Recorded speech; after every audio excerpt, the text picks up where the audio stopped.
Alexander Potts is the Max Lower Collegiate Professor of the History of Art here at Michigan, and has held several prestigious visiting scholar posts, most recently as the Kirk Vanadel Visiting Professor for the Institute of Fine Art at NYU in 2009. His scholarship on aesthetics covers a wide spectrum of topics and periods, ranging from Enlightenment conceptions of the classical ideal to the aesthetics of realism in 20th century art. His most recent book on experiments in modern realism from this past year argues that a powerful realist impulse operated alongside a strong commitment to abstraction in post-war art in Europe and America. Please welcome Professor Potts.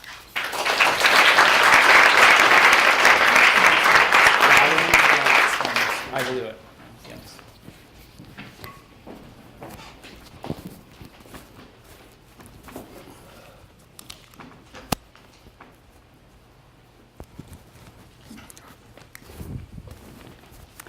This is where my clumsiness is. This is the yeah.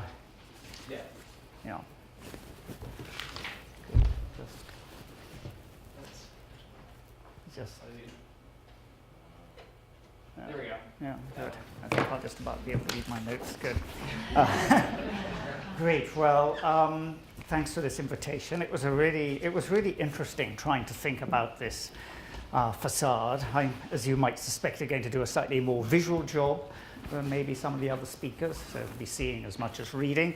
I'll be starting, one of my points actually starts off rather nicely from what Terry McDonald was talking about, is the question of the visibility of this and invisibility of this inscription. Because in a way, it's got pride of place right up there at the very, just a minute.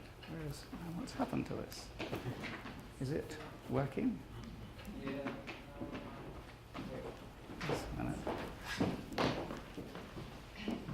Yeah, it's very dim. Very dim. You can see it on the screen a little bit. Oh, I see. So, well, I will gesture. I think that'll probably be the best way of doing this. It's in pride of place, right at the very top. But of course, there's two problems. Firstly, depending upon the sunlight, you can hardly read the inscription. And secondly, of course, the moment you enter the building, it becomes invisible because of this big ledge. I think that's a problem with monuments, this business about visibility and invisibility. And I think my theme here is kind of looking at the overlooked, because my subject here are the sculptures on the facade of this building. I wasn't even really very aware of them until I was asked to talk about them. They are hardly prominent features of it. You can see that the facade itself is this great big grand announcement put in front of the building. The sculptures, here's one of them. There's another one on the other side. There's one in the center here. I also noticed that in Christine's slide, you couldn't even see any of the sculptures.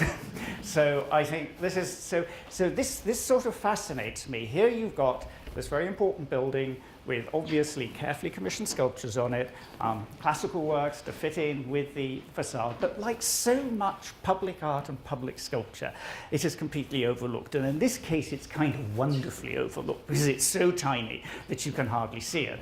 And I'm going to be kind of going through this. And one way I'm approaching this is to talk about the different way in which these kind of public sculptures were put on the facades of three prominent buildings on the campus and compare the way the program of sculpture works out on the facade of the Angel Hall with, of course, you must recognize the Rackham and then the library here. The sculptures are by a sculptor called Ulysses Ricci, an American sculptor who often worked with Albert Kahn. He actually also did, you'll be interested to I imagine, like me, you'll be rather surprised to know there's actually sculpture on the facade of this building. He did those sculptures. And interestingly, to pick up on Kristin Haas's point about monumentality and public sculpture, Washington was the real place of it. And Ricci actually worked with John Russell Pope in Washington and he designed a few tiny roundels on what I think is the most monumental building put up in Washington, and that's the National Archives building. That is, you know, a mountain of monumentality. He contributed a couple of tiny roundels to it, but he did have, so he was involved in these two monumental projects in this strangely kind of marginal way. So let's go to Rackham. I was going to start with Rackham because I think here, though this is, as you all know, is rather a later building, only finished in 1938. This is not an Albert Kahn building. Here the sculptures stand out a little bit more. They're not like the sort of huge pedimental sculptures on the Greek temples, but they are fairly prominent. There's one, museums, which is over here. Where are we? This seems to have a sort of strange life. It's this one, and another one over here, which is the Fine Arts. They are by a sculptor called Corrado Parducci, who actually worked with Albert Kahn on a number of other buildings and was also, interestingly, apprenticed to Ricci. But these are rather more substantial. I think a lot of you might have noticed these as you walked up to Rackham. They're sculptures that announce themselves. But you can see that the university doesn't really care too much about them because they planted these two trees in such a position you can hardly see them. And there is a little problem. Oh, I should mention, you may notice these slightly strange, slightly bleached photographs. These were done at considerable sacrifice to myself because I prepared my slides a little late in the day, and I went out last week trying to take these photographs, and I almost froze my hands off. And it was snowing, so hence a slight fuzziness of the look, but I suppose it'll give you a sort of more immediate sense of what it's like to look at these sculptures now. What interests me, so this is, so you've got at the base, you have, it's nice to think of the programs here in so much as there is a thought out program, museums and fine arts is down at the bottom, and then what do we have at the top here? And it's quite interesting, it made me realize how social sciencey and sciencey Rackham is in its foundation, because if you look at the sculptures, and here I've got them in order with this one in the center, they start on the left with social sciences, then we move to physical sciences, then in the center we have language and literature, then there's the biological sciences and the health sciences. I think that's quite interesting as a kind of statement of Rackham's ethos of what the really important disciplines were at that juncture. And here I think there's an interesting way in which text and image do combine well. The texts are almost as legible as the images, and it's very much a program that, you know, as soon as you caught it, you begin to want to look at it and try to work out what's going on. Well, this is at the other end of the spectrum. This is there is sculpture on the facade of this building. There is a big sculpture in the center, and each of these little roundels are sculptures done by Ricci. This was done in 1819 to 20. And this, of course, might give one some idea of what Albert Kahn would have thought of as being an interesting and sufficient ceremonial entrance to a building before this grand kind of extra facade was placed on Angel Hall. Now, I think that this is somebody should start a petition. I think it's absolutely scandalous that this really stupid poster has completely covered up, and it's not only an insult to the sculpture, but it's an insult to it being a library, because the center of the sculpture is this big sign saying library. So I think, you know, athletics is obviously far more important than anything to do with the library. I kind of like the program here because I went and I first photographed it, the top bit there, and I wondered what on earth is going on here. You know, you've got scales, you've got a lion, and I thought this looked a bit sort of zodiac-like. Well, it is in fact the signs of the zodiac, and these are the. If you look at it, you can see the complete set of them going round the. But I think it's rather nice. I mean, you know, some of the guidebooks say this is to show the universality of the library. I think it's a nice bit of whimsy on the outside of the building, a little bit of imagination. Because the other sculptures are pretty functional. They are very emblematic. None of them have figures. And as in this one here, which is medicine, you can see it's a standard classical symbol for medicine. This is mathematics and engineering. I think it's interesting that over the main portal, the two main ones are medicine, mathematics and engineering. Again, I think some kind of implicit statement of priority. But when one says looking at the overlooked or the insignificance, I think what makes these slightly invisible is that there's nothing to, unlike the ones on Rackham, which announce themselves as sculptures, these look like decorative motifs. And then when you look at them carefully, you can gradually see, oh gosh, there's lettering on them, and there's a symbol, and there's something to be decoded. And I'm sort of fascinated as to what Ricci and Albert Kahn had in mind as regards how people should attend to these, because they really are almost completely absorbed into the decorative patterning of the facade rather than sort of announcing themselves strongly. Just in case you're a bit worried that this is completely science, there are other disciplines. If you go to the right, you have the fine arts here with one of the few bits of figuration. And then poetry and music with Pegasus taking off in inspiration. But again, I think what's important there is it takes a lot of, you have to get very close to see those. I had to make full use of a zoom lens in order to get these, to make these at all visible. So they are almost invisible. And I think it's an interesting question. How were these meant to operate? I think this brings me to another side of this that I've always been... I felt a bit of an idiot out there. Students were streaming past, watching me with my camera, wondering what the hell I was doing. And I've been quite interested in public sculpture, and I'm always curious that whenever you go there and take photographs, people are really puzzled as to what the hell you're doing, because people don't normally look at public sculpture. They walk past it. They put their backs to it. They just assume it's there, and very few people bother to kind of think what the significance of these things might be. And I think that points to a very interesting question about monumentality, that so many public monuments, other than a few very prominent ones in Washington, they just sit there. People probably half recognize them, but they don't think about them, they don't bother decoding them, and they are really almost there for odd people who just take a curious interest in it. And I'm sure that I imagine once in a while some student might have looked up and thought, what the hell are these things up here, and gone and looked at it. Now, I think there's an interesting paradox there, in that if somebody goes to that trouble, these things become much more meaningful because they become something that you discover for yourself.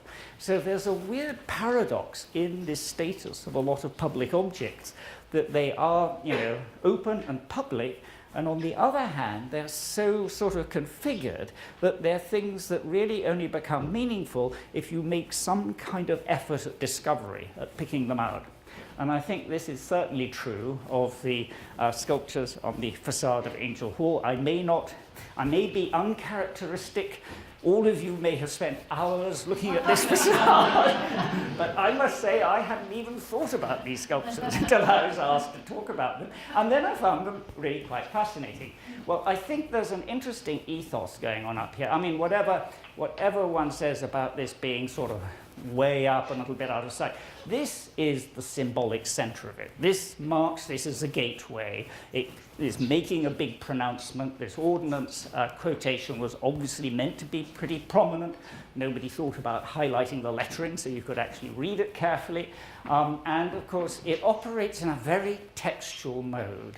You've got text here, and then you've got emblems. The emblems are, of course, on the two far ends as the coat of arms of the seal of the state of Michigan, and then the two inner parts are the seal of the University of Michigan. interesting, I hadn't realized there's a nice little bit of history about the changing seal.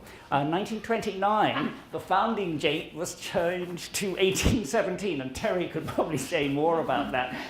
This is the date that's still there on the seal we have. I won't go into the details about how and why, but I think this was another alumni kind of initiative to show that the university was more ancient than many people let it out to be. So I've given you, and I checked it all out quite, you can't really tell from there. All the inscriptions are there. They're pretty well transcribed seals. But I think that makes the statement, it's kind of a letterhead above the whole monument. And then I think the sculptures a little bit more for entertainment. I mean, nobody could claim that this was a very prominent place to put a sculpture. And again, I wonder how many of you noticed it as you wandered into the... I think you're more likely to have seen the inscription than this. It's in darkness, and you're rushing to get into class or something.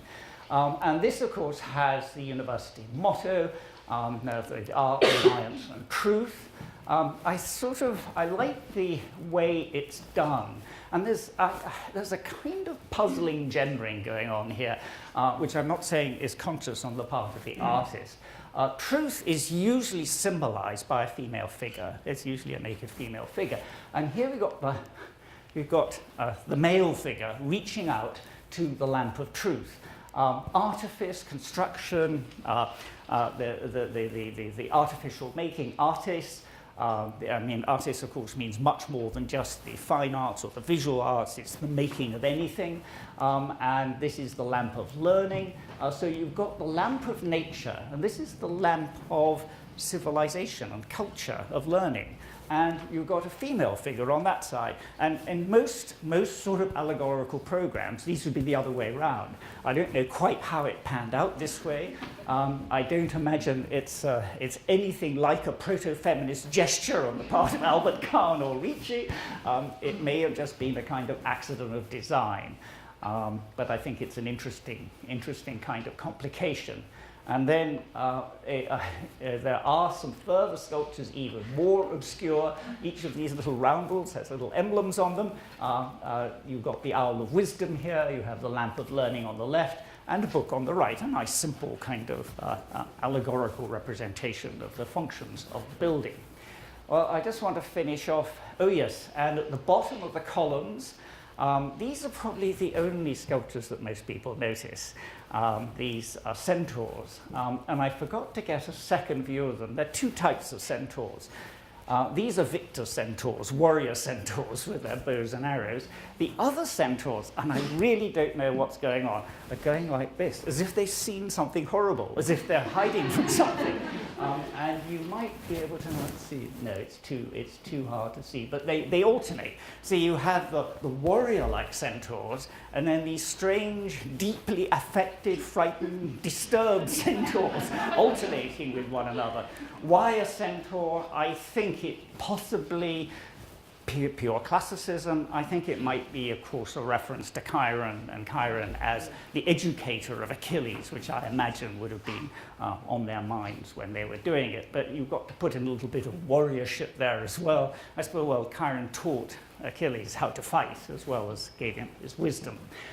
Or finally, you could say, well, this is a kind of looking ahead to the athletic ethos of the university. Put the centaurs on top. Well, let's just finish with the sculptures which feature in the in the handout. Here's a reminder of how sort of unvisual they are. It's sort of interesting that there's an interesting sort of interplay between life and art here, because if you go past there in the summer, there's almost always a student lounging around reading on there. And they're about the same size as these figures, so I don't know what they're sort of almost acting as natural models for these classical figures we see here. So here it's this is a more straightforward division. Philosophy, male, Socrates figure, and the arts, this time a woman. I find this really rather puzzling because what is philosophy doing? It's sort of contemplating the growing of this lily, and I suppose it is, you know, sort of deep thoughtfulness, thinking about nature. He's also holding a scroll. What is she doing? She's looking over her shoulder to him, and my guess is that she's supposed to be getting inspiration from philosophy in order to produce something in by way of the arts. And here's, of course, a little sculpture that has been done. But there's something so weird about this philosopher sitting there watching this plant grow, watching his lily. It's not like Isabella and the pot of basil or something. And then on the other side, we have history and poetry. Again, a sort of very straightforward juxtaposition of something pretty masculine with something pretty feminine.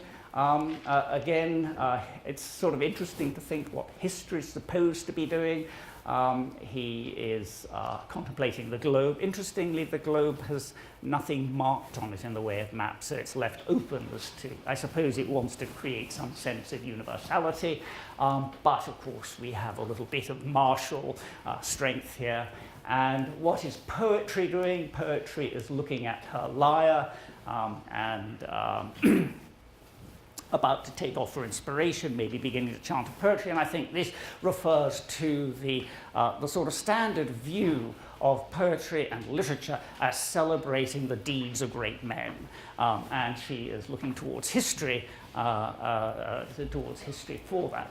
But I just want to finish off. I think that one has made the point about this overlookedness. I think when you come across these odd works that people are not sort of looking at, where they're not sort of grand centerpieces, I think there's a kind of invitation to make up your own stories.